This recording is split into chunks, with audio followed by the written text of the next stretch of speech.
Bonjour et bienvenue dans le podcast Happy Personal Shopping.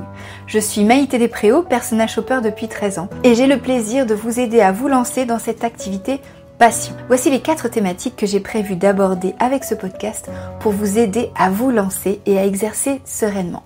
Tout d'abord, une partie savoir-faire. Et oui, indispensable, tout ce qu'il faut savoir pour asseoir votre expertise et exercer en tant que professionnel. Deuxième thématique, l'histoire de la mode et du luxe. Ça, c'est ma préférée. C'est une thématique qui va vous permettre d'élargir votre culture mode, qui me paraît indispensable pour appuyer le discours technique. Troisième partie, on parlera organisation.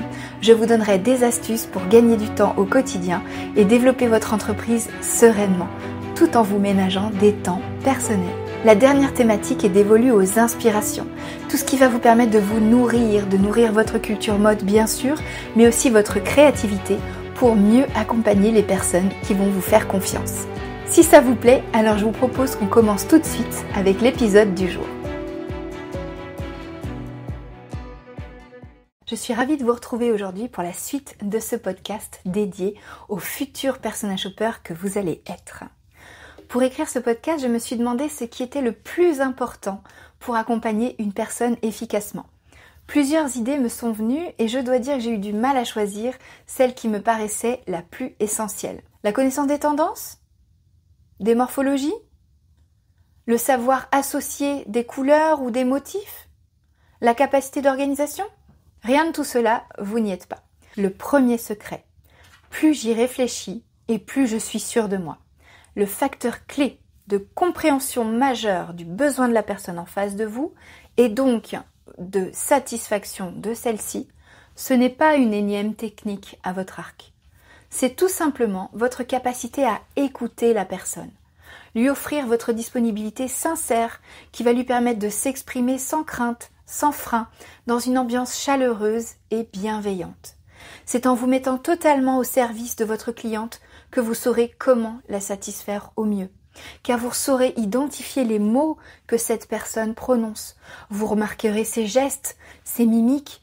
Vous serez attentive à ses moindres changements d'intonation. Bref, vous boirez ses paroles et ses attitudes. Vous les noterez scrupuleusement, religieusement. C'est ce que l'on appelle l'écoute active.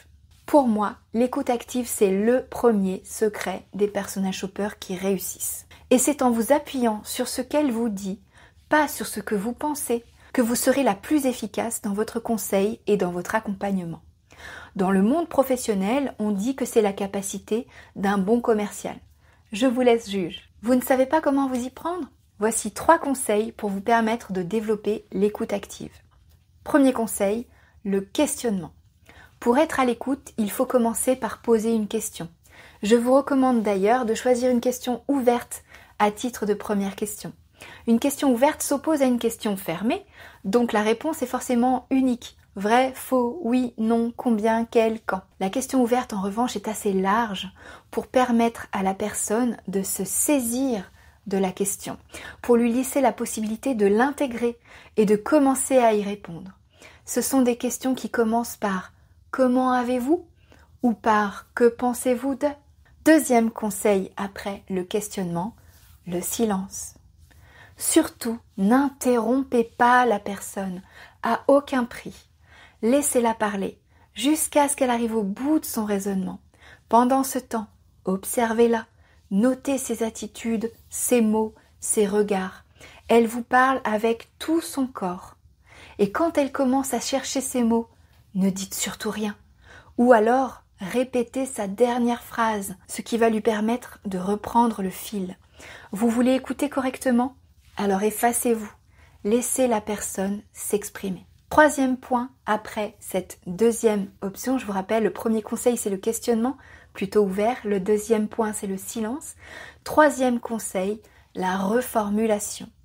Quand les silences ne suffisent plus, que l'intonation est retombée, c'est le moment de changer de stratégie et de dégainer l'instrument le plus utile, la reformulation. Grâce à la reformulation, vous vérifiez d'une part que vous avez bien compris ce qui a été dit et d'autre part, vous permettez par effet miroir à la personne de se rendre compte de ce qu'elle a dit et donc de compléter si besoin.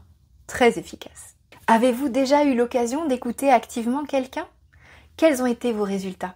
J'ai hâte de connaître vos histoires. Pensez à venir me les raconter en commentaire. En attendant, je vous invite à vous abonner si ce n'est pas déjà fait pour pouvoir suivre le prochain épisode de ce podcast et bien sûr à vous approprier ces 3 techniques de base dès maintenant. Questionnement, silence, reformulation. Utilisez-les au quotidien, pas seulement en face de vos prospects ou de vos clientes. J'espère que ce podcast vous a plu. Je vous dis à très bientôt. Passez une bonne semaine.